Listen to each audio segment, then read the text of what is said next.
शिवसेना आमदार आणि मंत्र्यांचं प्रगती पुस्तक तयार। शिवसेनेच्या प्रगती पुस्तकात 2 माजी मंत्री संजय राठोड आणि अब्दुल सत्तार नापास।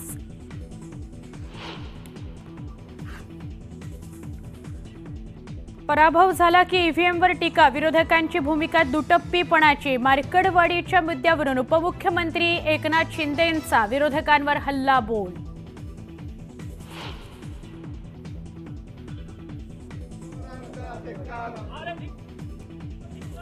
ईव्हीएमच्या समर्थनार्थ गोपीचंद पडळकर आणि सदाभाऊ खोत यांची विधान भवनाच्या पायऱ्यांवर घोषणाबाजी। ईव्हीएमच्या मुद्द्यावरून सत्ताधारी एकवटले।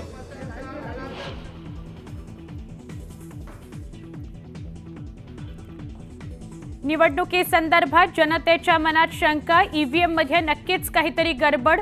मार्कडवाडीत ग्रामस्थांच्या भेटीनंतर बोलताना शरद पवारांचं वक्तव्य।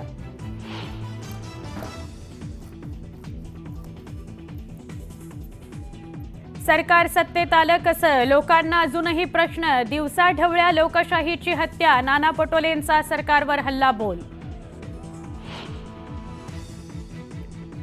बॅलेट पेपरवर पुन्हा मतदान घ्या, नाहीतर मी राजीनामा देतो।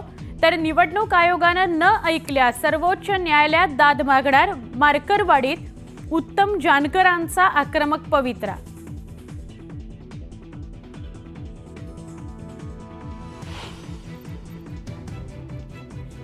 शरद पवारांकडून अपयश लपवण्याचं काम सुरू।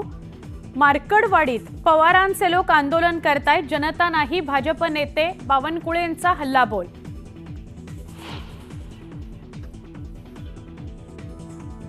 सपा भाजपची बी टीम म्हणून काम करते, आदित्य ठाकरे यांची टीका। तर बॅलेटवर निवडणूक घ्या, जनतेची मागणी, आदित्य ठाकरेंचं वक्तव्य।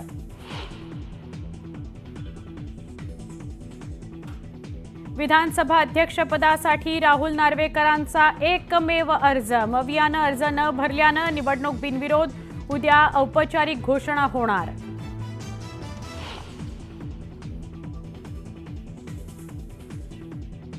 बेळगावातील मराठी भाषिकांच्या मेळाव्याला कर्नाटक सरकारकडून परवानगी नाही। महाराष्ट्रातील नेत्यांनाही कर्नाटकात येण्यास बंदी, वातावरण तापण्याची शक्यता।